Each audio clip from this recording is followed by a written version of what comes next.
Namasté à toutes et à tous, et bienvenue sur Meditatou.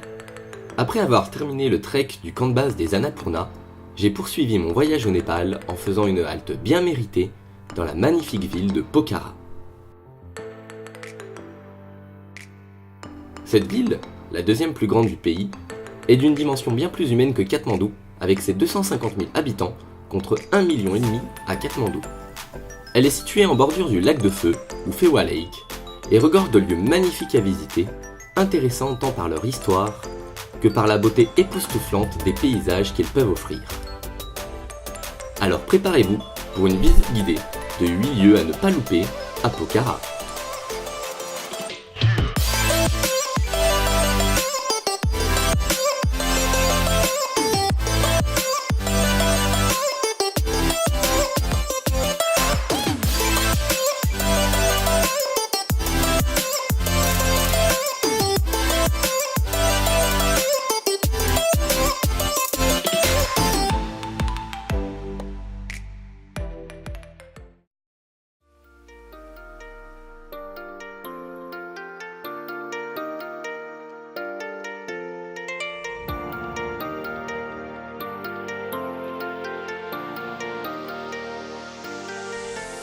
Le premier jour, on s'est levé aux aurores avec Ignazi, un ami que j'ai rencontré durant le trek.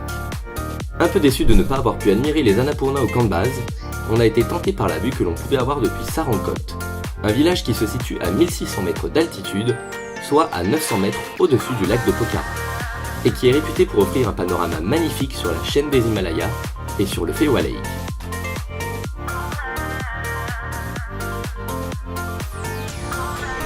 D'essayer de monter à Sarankot, qui est le point de vue le plus haut autour de Pokhara. Et apparemment, si on a de la chance et que ça allait actuellement, un ciel bien dégagé nous donnera une vue sur tous les Annapurna. Donc on a attaqué l'ascension à 6h du matin.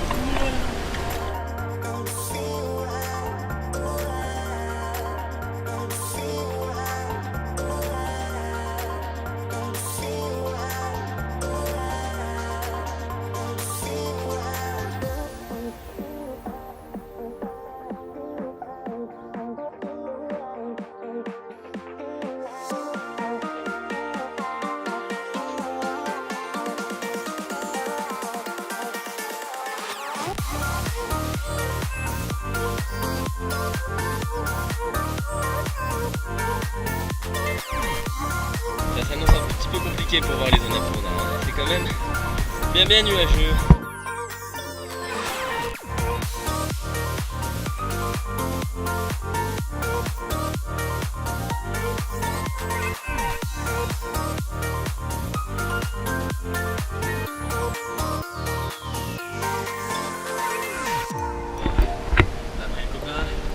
Le sommet ne se trouve plus qu'à 45 minutes. 45 minutes encore d'escalier.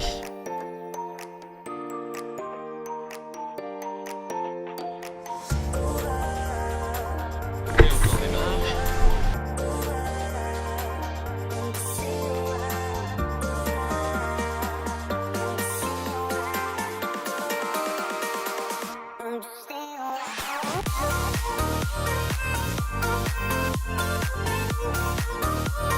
Mais malheureusement, une fois arrivé au sommet, le soleil était déjà bien haut et les nuages ont rapidement couvert notre vue.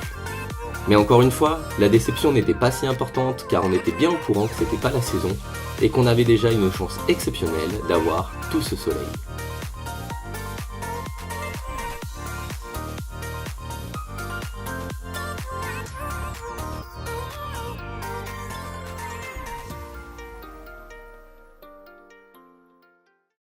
Après être redescendu, les courbatures commençaient à se faire ressentir et on a décidé de passer une après-midi plus tranquille à profiter du soleil au bord du lakeside de Pokhara.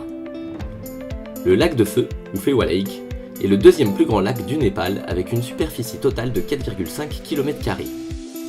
Et c'est le seul lac au Népal à posséder un temple en plein milieu du lac, le temple Tal Barahi. Le lac est célèbre pour le reflet du mont Macha Picchu et d'autres sommets de l'Annapurna qui sont parfaitement admirables depuis les sauts en parapente que l'on peut faire depuis Sarankot. Mais faute de moyens, j'ai pas pu me l'offrir.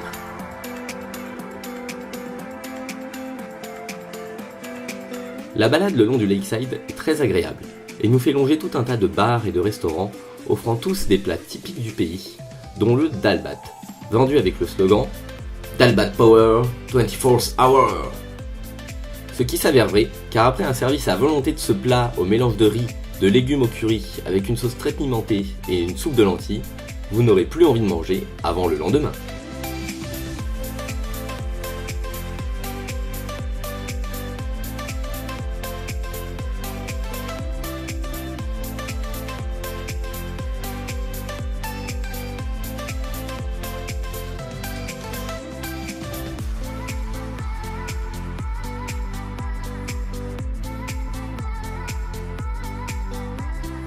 Et pour finir cette journée sur une touche reposante, on est allé à un cinéma en plein air dans lequel était diffusé, à ma grande surprise, Amélie Poulain en français sous-titré. J'avais jamais vu ce film et le Népal était le dernier endroit où je pensais pouvoir le regarder.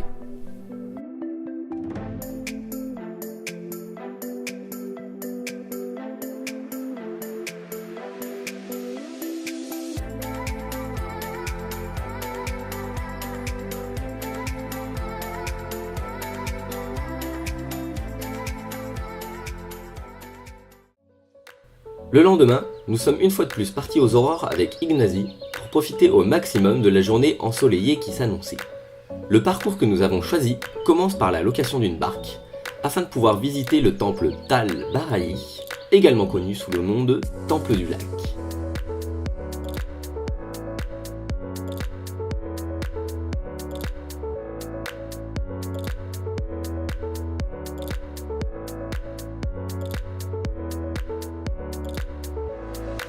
Ce temple hindou, dédié à la déesse Durga, la protectrice des dieux, est une pagode à 2 étages. Comme la plupart des autres temples au Népal, il est utilisé comme lieu de culte par les hindous, mais aussi par les bouddhistes. Et cette familiarité entre les deux religions, j'en ai déjà parlé dans cette vidéo.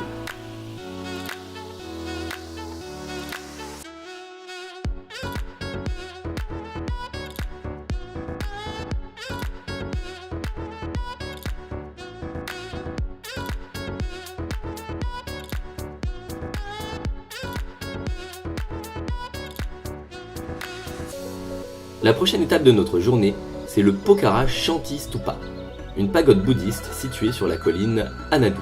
Mais avant de pouvoir l'atteindre, il va falloir encore grimper. Là, départ pour le Stupa, après avoir vu le petit temple au milieu du lac. Et ensuite on verra au programme certainement Devil's Falls et quelques grottes à visiter aussi. Bon, c'est parti pour une bonne journée. Bien ensoleillé encore, on a de la chance, on en profite. Qui veut des litchis? Népal, the country of stairs.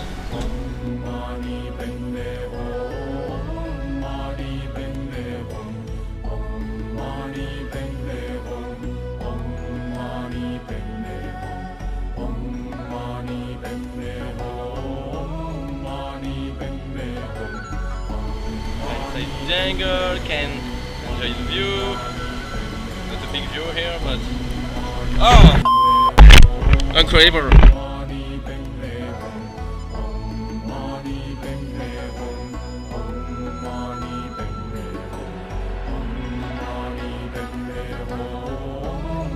Bon alors on est enfin arrivé après être monté ici.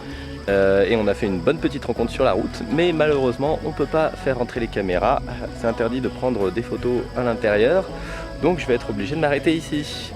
Mais j'essaierai de vous trouver des images pour bien illustrer tout ça. En sanskrit, Shanti Stupa signifie pagode de la paix. Et ces pagodes ne sont que 2 au Népal, une à Pokhara et une à Lumbini, le lieu de naissance de Bouddha. Mais dans le monde, il y a au total 80 World Peace Stupa.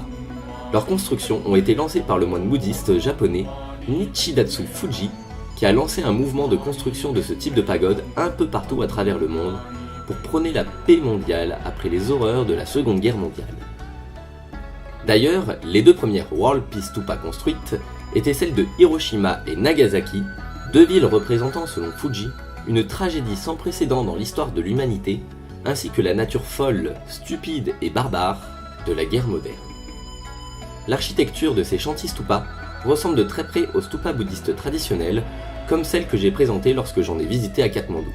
Une base à 2 étages, autour desquels on doit tourner dans le sens horaire, ce qui représente le sens cosmique, avec une coupole, une tour, une couronne et un pinacle surmonté de la roue du Dharma. En revanche, ces pagodes de la paix ont toutes pour particularité de disposer de 4 statues en or. La première que l'on peut voir est celle du Bouddha effectuant le mudra Dharma Chakra, qui représente la compassion universelle et l'ensemble des enseignements du bouddhisme. Ensuite viennent 3 statues représentant chacune des étapes de la vie de Siddhartha Gautama. Sa naissance à Lumbini, au Népal, qui est d'ailleurs le prochain lieu que je vais vous faire découvrir. Bodh Gaya, en Inde, qui est le lieu où Siddhartha Gautama a atteint l'éveil et est devenu le Bouddha. Et Kushinagar, toujours en Inde, où il est décédé, et qui est forcément aujourd'hui un haut lieu de pèlerinage pour les bouddhistes du monde entier. Et ça, je me demandais bien ce que c'était, parce que c'est la première fois que je voyais une statue du style sur un site bouddhiste, mais c'est la statue du premier vice-ministre de la Défense, Min Bahadur Gulung, qui a été placée ici pour honorer le don de terre qu'il a fait pour la construction de ce stupa. Et en plus de pouvoir admirer la beauté de ce stupa dans un silence d'or, la colline Anadu nous offre une vue magnifique sur le Phewa Lake.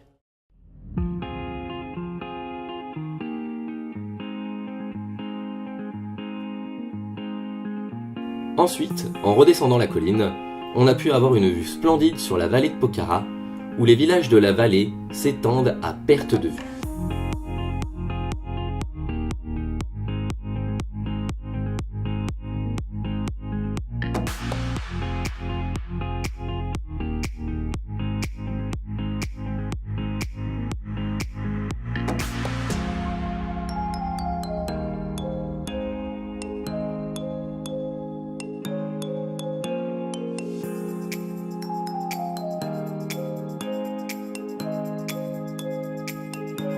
De ce côté de la colline, il nous restait à visiter les Devil's Falls, des chutes d'eau atypiques qui proviennent du lac de feu et qui se jettent dans un trou qui semble sans fond.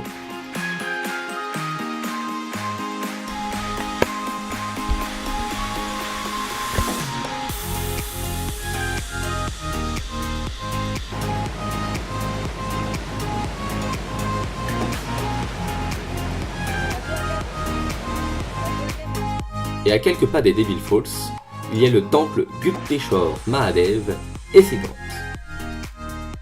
Ce temple a été construit au XVIe siècle, lorsque les grottes furent trouvées par hasard par des habitants de la région, qui se rendirent compte qu'elles étaient un ancien lieu de culte hindou dédié aux divinités Mahadev, Parvati, Nageswari et Saraswati. Je pense que j'ai dû totalement écorcher leur nom, et j'espère ne pas recevoir leur courroux. Les statues du temple représentent tout aussi bien des divinités que des hommes et des femmes, avec une touche notable de sensualité. En entrant dans le temple, on doit descendre des escaliers en colimaçon qui mènent à la grotte. Puis une fois rentré dans la grotte, on peut admirer les anciens sites religieux de ce sanctuaire, et tout au bout de la grotte, on peut même apercevoir les Devil's Falls depuis l'aval, où elles semblent former une frontière entre l'ombre et la lumière. Et pour terminer ce petit tour de Pokhara, nous avons décidé de visiter le village tibétain. Tout comme la ville de Boda, adjacente à Katmandou, ce village a été construit et dédié aux réfugiés tibétains qui fuyaient le régime chinois qui les persécutait. D'ailleurs, c'est au tour d'un dalbat qu'un Tibétain m'a confié que les quelques moines bouddhistes encore présents au Tibet ne représentent pas du tout la culture tibétaine, car ils sont en fait des personnes placées ici par le gouvernement chinois pour préserver l'intérêt touristique du Tibet. Triste histoire, mais pourtant les Tibétains ne semblent pas nourrir autant de rancœur envers la Chine que ce que nous pourrions l'imaginer. Et cela, c'est grâce à la philosophie tibétaine de l'amour universel, qui via un altruisme sans limite, permet de comprendre que derrière chaque acte malveillant commis par des hommes, se cache simplement l'ignorance et la souffrance d'êtres cherchant à se sortir du samsara.